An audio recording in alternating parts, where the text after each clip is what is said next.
So hi friends, welcome to our channel. Friends, మనకి ఎలాంటి రాత పరీక్షలు అనేవి లేకుండా వ్యవసాయ శాఖ నుంచి పర్మనెంట్ అసిస్టెంట్ ఉద్యోగాలకి సంబంధించి ఈ యొక్క జాబ్ నోటిఫికేషన్ అనేది రిలీజ్ చేయడం జరిగింది. ఈ యొక్క పోస్టులకి సెలెక్ట్ అయినటువంటి క్యాండిడేట్స్కి మంత్లీ వచ్చేసరికి 42,000 వరకు కూడా శాలరీ అనేటువంటిది రావడం జరుగుతుంది గైస్. నెక్స్ట్ ఈ యొక్క పోస్టులకి సెలెక్ట్ అయినటువంటి క్యాండిడేట్స్కి జాబ్ పోస్టింగ్ అనేది కూడా మన యొక్క సొంత రాష్ట్రంలోనే ఉంటుంది కాబట్టి సో డెఫినెట్గా ఈ యొక్క రిక్రూట్మెంట్కి అప్లై అనేది చేసుకోండి. ఈ విధంగా ఈ యొక్క నోటిఫికేషన్కి సంబంధించి కంప్లీట్ డీటెయిల్స్ అన్నిటినీ కూడా ఈ యొక్క వీడియోలో డిస్కస్ అయితే చేద్దాం. సో ఎవరు కూడా స్కిప్ అయితే చేయదు గైస్. ఫస్ట్ టైం మన ఛానల్ని విజిట్ చేస్తున్నట్లయితే కనుక సబ్స్క్రైబ్ అయితే చేసుకొని బెల్ ఐకాన్ కూడా యాక్టివేట్ చేసి పెట్టుకోండి. ఇంకా ఎవరైనా వీడియోని లైక్ చేయనట్లయితే కనుక డెఫినెట్గా వీడియోని లైక్ చేసేటువంటి ప్రయత్నం అయితే చేయండి guys. Okay, let's start the video. So ఈ యొక్క నోటిఫికేషన్ ద్వారా భర్తీ చేసినటువంటి యొక్క పోస్టులకి సంబంధించి ఎవరెవరు అప్లై చేసుకోవచ్చు అని చూసుకున్నట్లయితే కనుక ఆల్ ఇండియన్ నేషనల్ సిటిజన్స్ అందరికీ కూడా మనకి ఈక్వల్ ఛాన్సెస్ అనేవి ఇవ్వడం జరిగింది. అంటే మీరు ఏ స్టేట్కి చెందిన వారైనా సరే ఈ యొక్క జాబ్స్కి అప్లై అనేది చేసుకోవచ్చు గైస్. సో పోస్టుల వారిగా ఏజ్ లిమిట్ విషయానికి వచ్చేట్లయితే కనుక సో మీకు మినిమం ఏజ్ అనేది 21 ఇయర్స్ అయితే కంప్లీట్ అయి ఉండాలి. జనరల్ అభ్యర్థులు వచ్చేసరికి 45 ఇయర్స్ వరకు కూడా అప్లై అనేది చేసుకోవచ్చు. నెక్స్ట్ మనకి క్యాస్ట్ వైజ్గా కూడా మనకి ఏజ్ రిలాక్సేషన్స్ అనేవి ఉంటాయి కాబట్టి ఓబీసీ క్యాండిడేట్స్ వచ్చేసరికి 3 ఇయర్స్ వరకు, ఎస్సీ ఎస్టీ క్యాండిడేట్స్కి వచ్చేసరికి 5 ఇయర్స్ పాటు కూడా మనకి అప్పర్ ఏజ్ రిలాక్సేషన్ అనేది కూడా ఇవ్వడం అనేది జరిగింది. నెక్స్ట్ ఈ యొక్క పోస్ట్కి ఎటువంటి అప్లికేషన్ ఫీజు అనేది కూడా మనం పే చేయాల్సినటువంటి అవసరం అయితే లేదు గైస్. ఆల్ క్యాండిడేట్స్ అందరూ కూడా ఈ యొక్క రిక్రూట్మెంట్కి ఫ్రీగా అప్లై అనేది చేసుకోవచ్చు. ఎటువంటి సింగిల్ రూపీ అనేది కూడా మనం పే చేయాల్సినటువంటి అవసరం అయితే లేదు. సో పోస్టుల వారిగా వేకెన్సీస్కి సంబంధించినటువంటి డీటెయిల్స్తో పాటు పే స్కేల్ అనేది ఏ విధంగా ఉంటుంది, ఎడ్యుకేషనల్ క్వాలిఫికేషన్కి సంబంధించినటువంటి డీటెయిల్స్ కనుక చూసుకున్నట్లయితే కనుక ఈ యొక్క నోటిఫికేషన్ ద్వారా మనకి టోటల్గా 2 డిఫరెంట్ టైప్స్ ఆఫ్ వేకెన్సీస్ని రిక్రూట్మెంట్ అనేది చేయడం జరుగుతుంది గైస్. యంగ్ ప్రొఫెషనల్ 1 అనేటువంటి ఈ యొక్క ఉద్యోగాలతో పాటుగా యంగ్ ప్రొఫెషనల్ 2 అనేటువంటి ఈ యొక్క ఉద్యోగాలు అయితే మనకి రిక్రూట్మెంట్ అనేది చేయడం జరుగుతుంది. క్యాష్ అండ్ బిల్ సెక్షన్లో మనకి ఈ యొక్క వేకెన్సీస్ని రిక్రూట్మెంట్ అనేది చేయడం జరుగుతుంది గైస్. సో ఇక పోస్టులకి సెలెక్ట్ అయినటువంటి క్యాండిడేట్స్కి మంత్లీ వచ్చేసరికి 30,000 వరకు కూడా శాలరీ అనేది పే చేయడం జరుగుతుంది. ఎడ్యుకేషనల్ క్వాలిఫికేషన్ విషయానికి వచ్చేట్లయితే కనుక మినిమం 60% మార్కులతో ఎవరైతే computer application, information technology, computer science, operating system, software engineering, computer graphics అనేటువంటి ఈ యొక్క పర్టికులర్ బ్రాంచెస్లలో ఎవరైతే బ్యాచిలర్స్ డిగ్రీ అనేది కంప్లీట్ చేసినటువంటి క్యాండిడేట్స్ ఉంటారో వాళ్ళందరూ కూడా ఈ యొక్క జాబ్స్కి అప్లై అనేది చేసుకోవచ్చు. ఎటువంటి ఎక్స్పీరియన్స్ కానీ ఎటువంటి ఎక్స్ట్రా సర్టిఫికేట్స్ అంటూ కూడా మనకి ఏమీ కూడా ఉండాల్సినటువంటి అవసరం అయితే లేదు.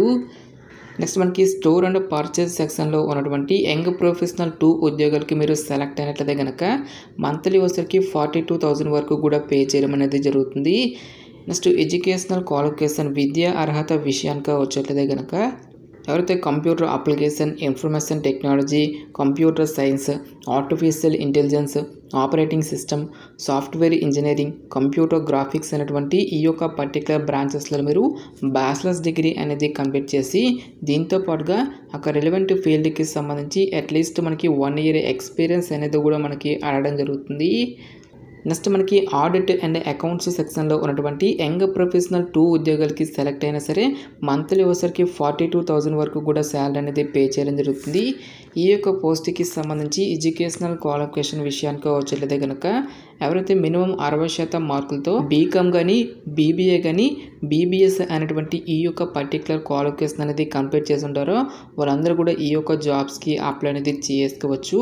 సో దీంతో పాటుగా మనకి ఆడిట్ అండ్ అకౌంట్స్కి సంబంధించి అట్లీస్ట్ మనకి 1 ఇయర్ ఎక్స్పీరియన్స్ అనేది కూడా మనకి అడగడం అనేది జరుగుతుంది గైస్. సో ప్రజెంట్ ఈ యొక్క వేకెన్సీస్ని అన్నిటిని కూడా మనకి 31 మార్చ్ 2026 వరకు కూడా సో ఇక పర్టికులర్ టైమింగ్ కింద మనకి ఈ యొక్క వేకెన్సీస్ని రిక్రూట్మెంట్ అనేది చేయడం జరుగుతుంది. సో ఇక కాంట్రాక్ట్ పీరియడ్ అనేది మీకు కంప్లీట్ అయిన తర్వాత ఫర్దర్గా మనకి ఎక్స్టెండ్ చేస్తామని చెప్పేసి ఇక్కడ మనకి జాబ్ డీటెయిల్స్లోనే క్లియర్గా మెన్షన్ చేయడం జరిగింది కాబట్టి సో డెఫినెట్గా ఈ యొక్క రిక్రూట్మెంట్కి అప్లై అనేది చేసుకోండి గైస్. సో సెలక్షన్ ప్రాసెస్లో భాగంగా మనకి ఎటువంటి రిటన్ టెస్ట్లు కానీ ఎటువంటి స్కిల్ టెస్ట్లు అంటూ కూడా మనకి ఏమీ కూడా కండక్ట్ అయితే చేయరు గైస్. కేవలం మనకి ఒకే ఇంటర్వ్యూ ద్వారా ఈ యొక్క వేకెన్సీస్కి సంబంధించి సెలక్షన్ అనేది కంప్లీట్ అయితే చేయడం జరుగుతుంది. సెలక్షన్ ప్రాసెస్లో భాగంగా ఇక్కడ మనకి అప్లికేషన్ ఫామ్ అనేటువంటిది కూడా ఇవ్వడం అనేది జరిగింది. సో ఇక అప్లికేషన్ ఫామ్ లింక్ అనేది డైరెక్ట్గా వీడియో డిస్క్రిప్షన్లోను కామెంట్ సెక్షన్లో అయితే ప్రొవైడ్ అయితే చేస్తాను గైస్. ఈ యొక్క అప్లికేషన్ ఫామ్ అనేటువంటి దాన్ని మీరు ప్రింట్అవుట్ అనేది తీసుకొని application for the post of అని చెప్పేసి మీరు ఏ పోస్ట్కి అయితే అప్లై చేస్తున్నారో ఆ పోస్ట్ నేమ్ అనేది ఇక్కడ మీరు రాసేసి ఆ ప్రాజెక్ట్కి సంబంధించి ప్రాజెక్ట్ నేమ్ అనేటువంటిది కూడా మీరు ఇక్కడ ఇవ్వాల్సి అయితే ఉంటుంది. నెక్స్ట్ రైట్ సైడ్లో వచ్చేసరికి మీకు లేటెస్ట్ పాస్పోర్ట్ సైజ్ ఫోటోగ్రాఫ్ అనేది మీరు ఇక్కడ స్టిక్ చేయాల్సి అయితే ఉంటుంది. నెక్స్ట్ బ్లాక్ లెటర్లో మీ యొక్క ఫుల్ నేమ్తో పాటు మీకు పేరెంట్ నేము, డేట్ ఆఫ్ బర్త్కి సంబంధించిన డీటెయిల్స్తో పాటు పర్మనెంట్ అడ్రస్కి సంబంధించిన డీటెయిల్స్ అన్నింటిని కూడా మీరు ఇక్కడ ఫిల్ చేసిన తర్వాత మీ యొక్క మొబైల్ నెంబర్తో పాటు మీ యొక్క ఈమెయిల్ ఐడి అనేది కూడా ఇక్కడ ఇవ్వాల్సి అయితే ఉంటుంది. నెక్స్ట్ మీ యొక్క ఎడ్యుకేషనల్ క్వాలిఫికేషన్కి సంబంధించిన డీటెయిల్స్ అన్నింటినీ కూడా మీరు ఇక్కడ 1 by 1 అయితే ఫిల్ చేయాల్సి అయితే ఉంటుంది గైస్. సో ప్రజెంట్ కానీ ప్రీవియస్గా కానీ మీకు ఏదైనా వర్క్ ఎక్స్పీరియన్స్ అనేది ఉంటే కనుక సో దానికి సంబంధించిన డీటెయిల్స్ అనేవి మీరు ఇక్కడ ఫిల్ చేయాల్సి అయితే ఉంటుంది. సో ఎక్స్పీరియన్స్ అనేది ఏమీ లేనట్లయితే కనుక ఈ విధంగా మీరు సింపుల్గా నాట్ అప్లికేబుల్ అని చెప్పేసి మెన్షన్ అయితే చేసేయండి గైస్. నెక్స్ట్ ఇక్కడ మీరు అడిషనల్ క్వాలిఫికేషన్ కింద అక్కడ డీటెయిల్స్ అనేవి ఇస్తే ఇవ్వండి, లేదంటే స్కిప్ అనేది చేసేయండి. ఈ విధంగా ఇక్కడ ఇచ్చేటువంటి ఈ యొక్క పర్టికులర్ డీటెయిల్స్ అన్నిటిని కూడా మీరు ఇక్కడ మెన్షన్ చేసిన తర్వాత సెల్ఫ్ డిక్లరేషన్ దగ్గర మీ యొక్క నేమ్తో పాటు మీ యొక్క ఫాదర్స్ నేమ్ అనేది కూడా ఇచ్చేసి ఆ యొక్క పర్టికులర్ డేట్తో పాటు మీ యొక్క ప్లేస్ అనేది కూడా ఇక్కడ మీరు మెన్షన్ చేసేసి రైట్ సైడ్లో వచ్చేసరికి ఇక్కడ మీ యొక్క సిగ్నేచర్ అనేది ఇక్కడ చేయాల్సి అయితే ఉంటుంది. ఈ విధంగా డిక్లరేషన్ అంతటిని కూడా మీరు ఇక్కడ ఫిల్ చేసిన తర్వాత ఈ యొక్క అప్లికేషన్ ఫామ్తో పాటు మీకు ఎడ్యుకేషనల్ క్వాలిఫికేషన్కి సంబంధించిన రిలేటెడ్ డాక్యుమెంట్స్, సో ఎక్స్పీరియన్స్ అనేది ఉంటే కనుక దానికి సంబంధించిన రిలేటెడ్ డాక్యుమెంట్స్, మీ యొక్క క్యాస్ట్ సర్టిఫికేట్తో పాటు ఓబీసీ క్యాన్సర్కి నాన్ క్రిమినల్ ఇయర్ సర్టిఫికేట్, ఈడబ్ల్యూఎస్తో పాటు పీడబ్ల్యూడీ క్యాట్స్ అందరూ కూడా వారికి సంబంధించిన సర్టిఫికేట్స్ అన్నిటిని కూడా మీరు పట్టుకొని వెళ్ళాల్సి అయితే ఉంటుంది. సో ఇక సర్టిఫికేట్స్ అన్నిటిని కూడా పట్టుకొని సో ఇక్కడ మనకి నోటిఫికేషన్ దగ్గర మనకి అడ్రస్ అనేది ఇవ్వడం జరిగింది. సో ఇక్కడ ఇచ్చేటువంటి ఈ యొక్క అడ్రస్కి మీరు నోటిఫికేషన్లో మెన్షన్ చేసేటువంటి ఈ యొక్క పర్టికులర్ డేట్స్లో మీరు జస్ట్ మీరు ఇంటర్వ్యూకి అటెండ్ అనేది అయితే సరిపోతుంది గైస్.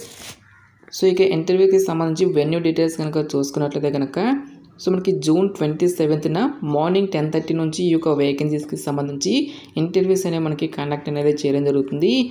వెన్యూ వచ్చేసరికి Indian institute of millets research, Rajendra Nagar, Hyderabad 500030 అనేటువంటి ఈ యొక్క అడ్రస్లో మనకి ఈ యొక్క ఇంటర్వ్యూస్ అనేవి కండక్ట్ చేయడం జరుగుతుంది. కాబట్టి మీకు ఒరిజినల్ సర్టిఫికేట్స్తో పాటు 1 సెట్ ఆఫ్ జిరాక్స్ కాపీస్ని కూడా పట్టుకొని డైరెక్ట్గా ఇక్కడ ఇచ్చేటువంటి ఈ యొక్క అడ్రస్కి మీరు ఇంటర్వ్యూకి అటెండ్ అనేది అవ్వాల్సి అయితే ఉంటుంది. సో ఇక జాబ్ నోటిఫికేషన్ అనేది మనకి ఎక్కడి నుంచి వచ్చింది అని చూసుకున్నట్లయితే కనుక సో ఐసీఏఆర్ కింద పనిచేసినటువంటి Indian institute of millets research అనేటువంటి యొక్క కేంద్ర ప్రభుత్వ వ్యవసాయ శాఖ నుంచి అఫీషియల్గా రిలీజ్ అయినటువంటి యొక్క యంగ్ ప్రొఫెషనల్ 1 and 2 పోస్టులకి సంబంధించిన job notification details. Interest eligible candidates డెఫినెట్గా ఈ యొక్క రిక్రూట్మెంట్కి అప్లై అనేది చేసుకోండి. నెక్స్ట్ ఈ యొక్క నోటిఫికేషన్కి సంబంధించిన లింక్స్ అన్నిటిని కూడా వీడియో డిస్క్రిప్షన్లోను కామెంట్ సెక్షన్ అయితే ప్రొవైడ్ అయితే చేస్తాం గైస్. ఇంకా ఈ యొక్క వేకెన్సీస్కి సంబంధించి మీకు ఎటువంటి డౌట్స్ వచ్చినా సరే నాకు కామెంట్ సెక్షన్లో కామెంట్ అయితే చేయండి. ఎటువంటి మరెన్నో జాబ్ అప్డేట్స్ కోసం మన ఛానల్ని సబ్స్క్రైబ్ చేసుకునే బెల్ ఐకాన్ కూడా యాక్టివేట్ చేసి పెట్టుకోండి. సో ఇది ఫ్రెండ్స్ ఇవాల్టి వీడియో. రేపు మరొక మంచి జాబ్ అప్డేట్తో మళ్ళీ మీ ముందుకు రావడం జరుగుతుంది. Thanks for watching this video.